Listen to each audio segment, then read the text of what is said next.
Halo guys, kembali lagi dengan saya Alvesting dari Akademi Kripto. Jadi kita udah masuk ya modul kelima yang mengenai altcoin scalping one-on-one. Di sini saya akan mengajar gimana ya cara screening altcoins yang mau di trade. Tadi dari perspektif TA nih udah dapet mindsetnya ya, mentalnya udah dapet. Sekarang teman-teman gimana caranya screening?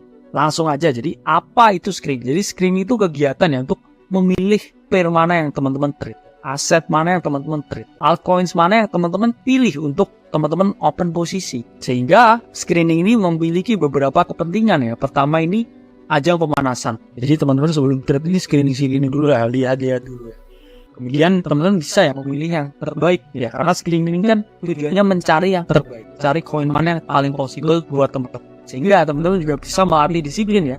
Kalau misalkan saya mau trade ya saya harus screening dulu setengah jam. Screening dulu 1 jam. Itu adalah suatu bentuk latihan berdisiplin. Sama ketika teman-teman mau nge-gym ya, jadi nggak langsung bench press, nggak langsung angkat berat ya. Mungkin teman-teman cardio dulu 15 menit ya, kemudian latihan pakai resistance weight dulu misalkan 15 menit. Itu kan melatih disiplin. Sehingga teman-teman disiplin itu juga suatu kunci untuk keberhasilan. Jangan langsung ya tanpa screening trade ya, tanpa screening trade ya. Wah ternyata belum seperti ini, ini belum optimal, ini belum ideal. Itu adalah bentuk ketidakdisiplinan ketika teman-teman trade. Jadi screening ini salah satu bentuk ya dari kedisiplinan teman-teman bisa ya lakukan ya. Gimana cara screening altcoins? Ini ada beberapa ya. Pertama, periksa volume trading.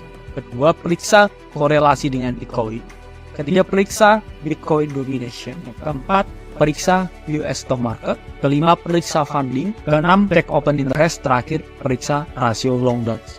Jujur aja teman-teman, screening ini nggak perlu sebanyak ini. Tapi saya menjelaskan beberapa hal-hal aja ya. Tapi yang paling penting itu menurut saya satu adalah volume, itu yang paling penting. Kedua mungkin lihat ya korelasi Bitcoin dengan Bitcoin domination. Terus ketiga di US stock market itu kalau teman-teman mau tradingnya misalkan. Yang lain funding ya, rasio long and short itu nggak terlalu membantu. Dan itu biasanya hanya membantu dalam time frame yang sangat besar. Tapi di sini saya jelaskan. Pertama periksa volume. Ya. Jadi volume itu adalah banyaknya jumlah transaksi dalam periode waktu tertentu dalam exchange. Jadi teman-teman tuh harus cari aset yang paling banyak di perdagangan. Oke, misalkan ini di Big ya. Tadi di Big teman-teman lihat nih habis klik di market ya, klik di future, kemudian teman-teman klik ya di bagian sini. Bagian sini adalah volume 24 jam terakhir. Ya, ini volume 24. Dari volume ini teman-teman klik ya sorted dari yang volumenya ini paling tinggi ke yang paling rendah. Oke, kemudian teman-teman pilih yang paling tinggi. Dia berarti menunjukkan ya teman-teman kalau volumenya paling tinggi itu dia sedang hot, sedang diperbincangkan, sedang dicari orang, sedang jadi spotlight di halaman pertama dari suatu platform trading. Jadi ketika volume itu banyak, TA itu bisa lebih reliable. Technical research juga bisa lebih di situ, karena kan ada likuiditas di situ ya. Kemudian bisa melihat ya pola pergerakan harga, pola psikologis dari para trader di dalam.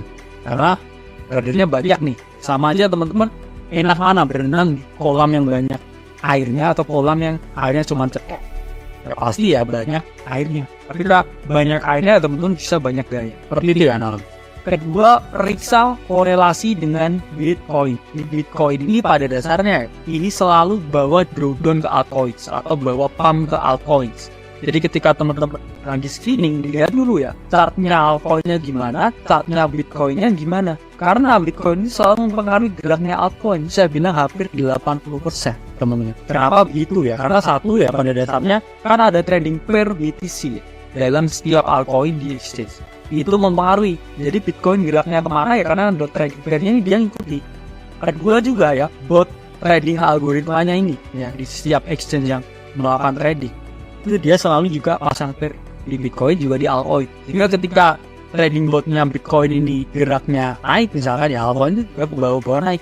Kalau geraknya algo botnya itu turun ya altcoin juga ikut turun juga. Jika teman-teman harus periksa nih ya. Contoh cara periksanya gimana ya? Pertama ini dilihat di BTC ya teman-teman. Ini 25 September 2023. Teman-teman lihat chartnya BTC ya. Titiknya di mana? Titiknya di sini. Terus teman-teman lihat misalkan mau trade TRB ya. TRB di 25 September 2023. Ini di mana? Ini titiknya juga di sini. Teman-teman lihat ya. Oke, Bitcoin terlihat bullish ya, ini breakout dari sini. Oke, misalkan ini bullish. Penan. Kemudian TRB ini juga bullish ya, misalkan dia ada di sini, misalkan adalah falling wedge. Berarti BTC bullish ya, TRB bullish ya. Oke, saya mau long tiar. Apa yang terjadi teman-teman? Di hari yang sama ya, beberapa hari kemudian itu BTC itu naiknya 10%. TRB ini naiknya berapa teman-teman? Ini adalah 100%. Berarti kan 10 kali lipat. Sama aja teman-teman ini lihat Bitcoin ya, tapi leverage-nya itu lebih tinggi ketika memilih altcoin. Sehingga kita bisa melihat di sini ada tabel korelasi. Oke. Ketika altcoin-nya bullish setupnya, oke. Bitcoin bullish itu tandanya long maksimal. Oke. Altcoin bullish, Bitcoin bullish ya. Altcoin misalkan ada pattern ya, semenan ya. Bitcoin ascending triangle, long maksimal. Oke. Kemudian setupnya altcoin nih ya, misalkan altcoin setupnya bullish ya, bull flag. Kemudian setupnya Bitcoin ini cuma sideways misalkan, cuma gerak-gerak dalam range 1-2%, itu saya masih menganjurkan untuk long. Oke. Kemudian ketiga ya, misalkan setup altcoinnya ini bullish ya, misalkan altcoinnya ini breakout ya dari ascending triangle, saya bisa long nih. Tapi Bitcoin ini bearish penan dan turun ke bawah, ini saya bilang waspada. Jadi teman-teman reconsider lagi ya long. Soalnya altcoin ini geraknya arahnya ke atas ya, Bitcoin ini ke bawah ya. Jangan dulu masuk ya, pikir dulu ya, waspada dulu. Karena bisa aja ya ketika ini altcoinnya bullish ya. Ini ya, altcoinnya bullish. Dia mau naik nih ya, tapi ini Bitcoinnya seperti ini nih, Bitcoinnya bearish.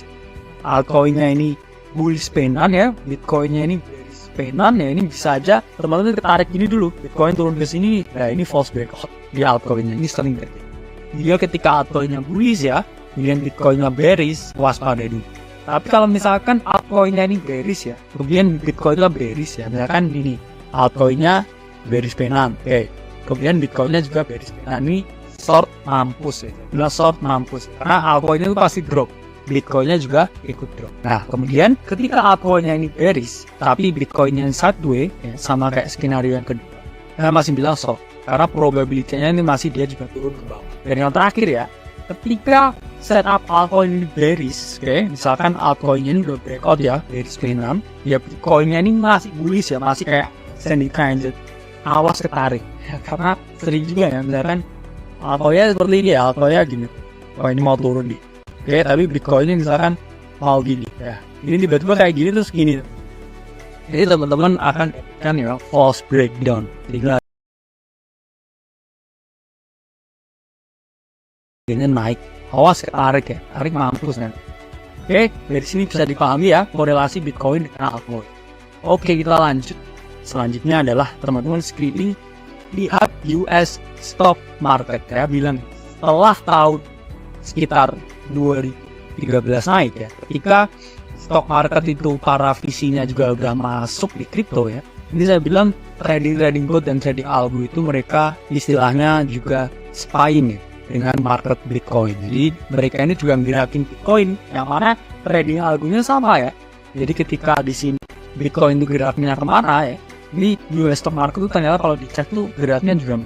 Sehingga teman-teman ketika mau trading sesi malam, saya bilang di atas jam 7 malam, jadi teman-teman harus melihat pre-market seperti apa. Karena kan sekitar jam 9-10 nih ya, karena ya US stock market di sana di New York sana. Ya teman-teman bisa screen dulu lah jam 5 sore ya, jam sore. Saya mau ngelong misalkan XRP, cek dulu pre-marketnya. Kalau pre-marketnya ini misalkan merah, ya mikir-mikir mau ngelong ya. Tapi kalau pre-marketnya hijau mau ngelong ya, teman-teman bisa. Sehingga saya buat ya tabel korelasi.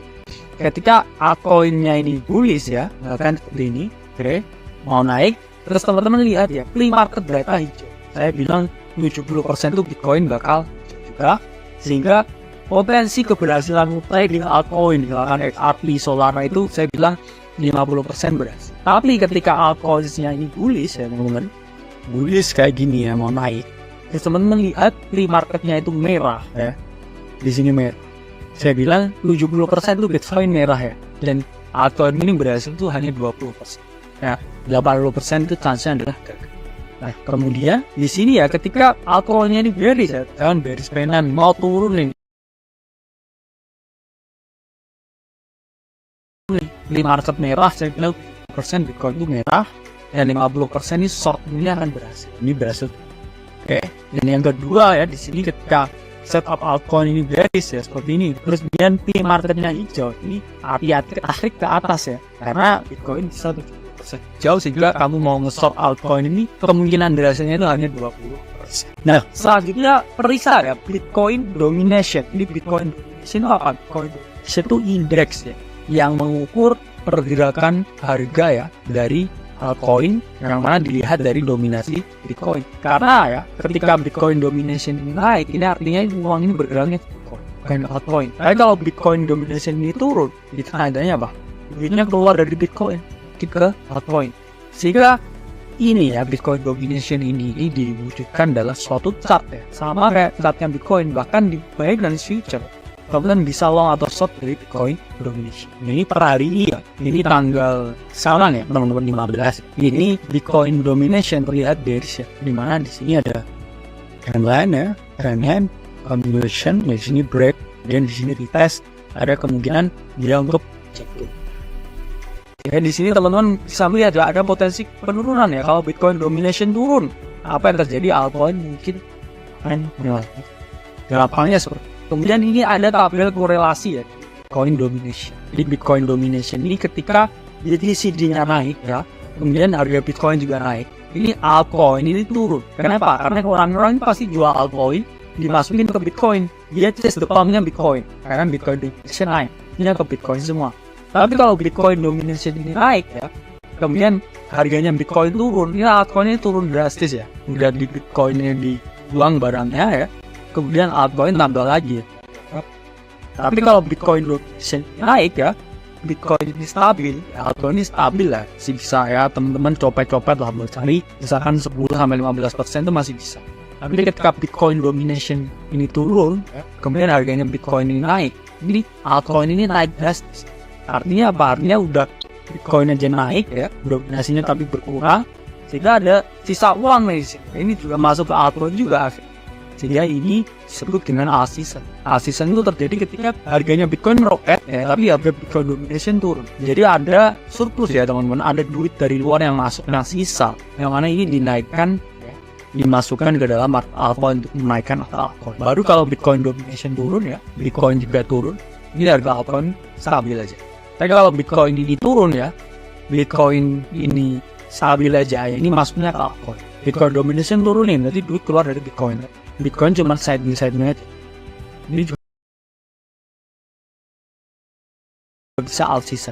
Berarti kan daripada buat side-by-side aja kan orang akhirnya ya udahlah duitnya di altcoin. Altcoin ngasih bisa. Jadi skenario altcoin naik. Kalau misalkan Bitcoin domination yang turun, tapi harganya Bitcoin naik, sehingga altcoinnya naik sangat.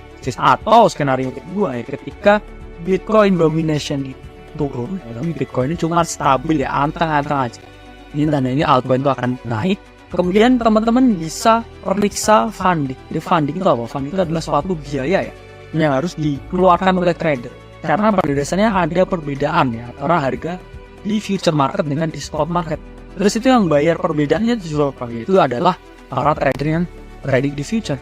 Ya karena ada perbedaan harga. Spot beda harganya, future beda harga. Karena di sini bisa long short ya. Jadi kan kontraknya pun juga kadang barangnya ini beda ya, likuiditasnya dengan di spot ini, karena di spot ini nggak ada barang, di sini barangnya apa. Jika perbedaan itu yang bayar itu adalah para trader itu sendiri. Nah ini contohnya ya teman-teman, jadi dari Bitcoin sendiri, jadi funding rate-nya tengah itu ketika funding rate-nya ini positif ya di atas ini tandanya ini sentimennya bullish, karena orang-orang ini semua long ya. Tapi kalau funding rate-nya itu di bawah 0 ya atau negatif ya, ini sentimen shortnya ini tinggi, orangnya melakukan short. Terus gimana bacanya ya kita funding rate ini? Kalau funding rate-nya positif itu tandanya lebih banyak orang yang long, berarti marketnya bullish ya, jadi kita preferable untuk melakukan long. Tapi kalau negatif funding itu berarti shortnya lebih banyak, kita teman-teman preferable untuk short. Tapi ya ingat ya, kalau kita kontrarian ya, lihat positif funding bukan tentu bullish juga ya. Karena at some point positive funding itu juga bisa berbalik jadi negatif funding. Negatif funding pun juga hati-hati, karena at some point bisa jadi positive funding juga. Jadi teman-teman harus melihat data dari funding itu. Di mana lihat data? Ini platformnya adalah CoinGlass. Ini paling baik ya. Dan ini free. Klik di Google CoinGlass ya. Dan klik di bagian funding rate dan dan di sini teman-teman bisa lihat nih funding rate-nya Bitcoin seperti apa, funding rate-nya Loom seperti apa ya, funding rate-nya XRP seperti apa ya, funding rate-nya Solana seperti apa. Ini bisa dilihat di sini. Nah, kemudian lihat open interest. Ya, open interest ini apa? Ini melihat sentimen pasar. Ini trader ini kira-kira gimana sih ya animonya terhadap market. Karena open interest ini seberapa banyak duit yang masuk ke market. Jadi semakin banyak ya yang masuk ke market itu kan sentimennya berarti bagus. Tapi kalau duitnya ini keluar dari market kan berarti orang-orang cash out. Jadi orang-orang udah nggak ada lagi nih. Terus di market lihatnya di mana ya? Juga teman bisa melihat. Ini contohnya ya seperti ini ya. Ini open interest teman-teman. Grafiknya ini teman-teman lihat ya. Ini kita nggak sebagus juga ketika waktu bull market ini open interestnya itu tinggi banget, duitnya itu banyak banget yang masuk market. Tapi setelah kita di bear market ya, ini teman-teman lihat ya fasenya seperti ini loyo-loyo aja nih, lempeng-lempeng aja. Sehingga teman-teman harus memahami ya, trading bear market itu nggak bisa seagresif di bull market. Karena di bull market itu open interestnya itu sangat tinggi. Tabelnya gimana ya, ketika harganya naik ya, open interest naik itu dia naik dengan kuat karena momentumnya tinggi. Tapi kalau harganya naik ya open interestnya itu turun ya. Harganya cuma naik ya, tapi sebenarnya itu yang naikin nggak terlalu banyak, itu dia naik tapi cenderung lemah. Tapi kalau harganya turun ya, terus open interestnya naik, itu dia turunnya kuat ya, karena istilahnya ada yang nge-stop market juga di situ. Karena OI-nya naik nih, duitnya masuk ya, tapi harganya turun. Open interest naik kok harganya turun, jadi kan ada orang yang short juga ya. Kalau short berarti otomatis dia turunnya dengan kuat juga. Dan terakhir ya, ketika dia itu harganya turun, open interest turun, itu turunnya lemah, itu hati-hati ada istilahnya bear di situ. Karena duitnya yang turun itu juga banyak juga yang ada yang short agresif juga ya. Jadi cuma turun. Dan yang terakhir adalah rasio long dan short. Jadi rasio long short ini untuk melihat ya seberapa banyak ya sebenarnya yang long dan yang short. Oke. Jadi ketika di sini kiri ini rasionya ya ternyata longnya sekian. Karena ini rasionya shortnya ini bisa teman-teman juga lihat ya di CoinGlass.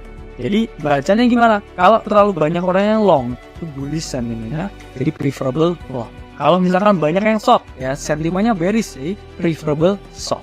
Tapi sebagai kontrarian ya, apakah ini juga suatu tanda ya? Berarti kan kalau banyak yang long kan berarti kontrarian harusnya dilawan ya.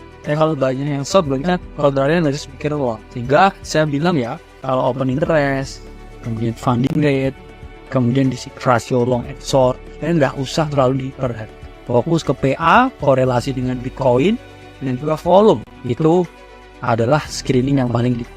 Tapi saya menjelaskan nih sebagai suatu trivia untuk menambah pengetahuan. Saya Alfred Singh dari Academic Crypto. Sampai berjumpa di video.